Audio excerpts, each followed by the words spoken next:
আমরা যারা করদাতা আছি, নিয়মিত করদাতা, তাদের মধ্যে কিছু করদাতা থাকতে পারেন এরকম যাদের নিজস্ব বৈধ উপার্জন থেকে বিদেশে সম্পদ থাকতে পারে। এই সম্পত্তি ঊর্ধ্বতন কর্তৃপক্ষ অনুমতি নিয়ে বিদেশ গমন করে যাচাই বাছাই করতে পারবেন এবং এই সম্পদ যদি উনি খুঁজে পান তাহলে এর উপর আয়কর আইন অনুযায়ী জরিমানা ধার্য করতে পারেন।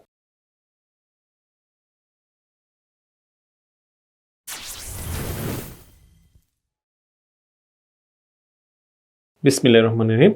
সম্মানিত সুনাগরিক ও করদাতাবৃন্দ, আসসালামু আলাইকুম। আমরা যারা করদাতা আছি তারা অবশ্যই অবহিত আছি যে করদাতার ভিন্ন রকম অর্থাৎ কয়েক রকম করদাতা আমরা পেয়ে থাকি। আবাসিক করদাতা, অনাবাসিক করদাতা।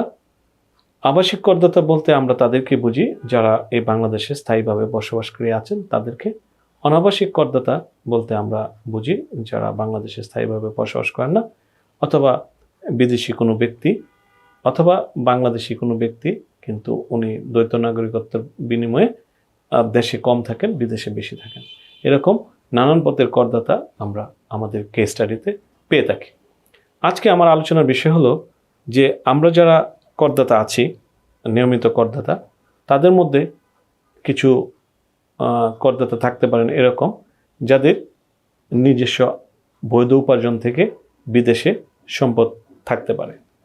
এক্ষেত্রে আয়কর আইন 2023-এর 21 ধারা স্পষ্টত বলা আছে যে কারো সম্পদ যদি বিদেশে থাকে তাহলে অবশ্যই এই সম্পদ তার নথি যদি বাংলাদেশে থাকে তাহলে এই নথিতে ঘোষণা করতে হবে।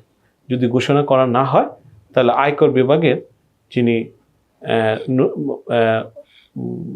সংশ্লিষ্ট কর্মচারী আছেন, অর্থাৎ ডেপুটি কমিশনার ট্যাক্সেসের নিচে নয় এরকম পদাধিকার ব্যক্তি, উনি এই সম্পত্তি ঊর্ধ্বতন কর্তৃপক্ষ অনুমতি নিয়ে বিদেশ গমন করে যাচাই বাছাই করতে পারবেন এবং এই সম্পদ যদি উনি খুঁজে পান তাহলে এর উপর আয়কর আইন অনুযায়ী জরিমানা ধার্য করতে পারেন। এই সুযোগটি আছে।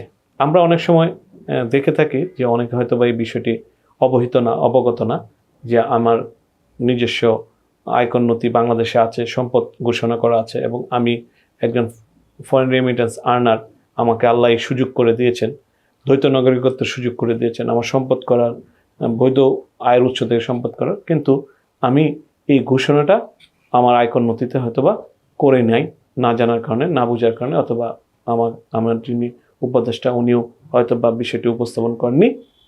আজকে এই পর্বে আমরা জেনে রাখলাম যে আয়কর আইন 2023-এর 21 ধারায় এই বিষয়টি স্পষ্টত বলা আছে। আপনারা আমার টিভি স্ক্রলে এই বিষয়ে বিস্তারিত দেয়া থাকবে।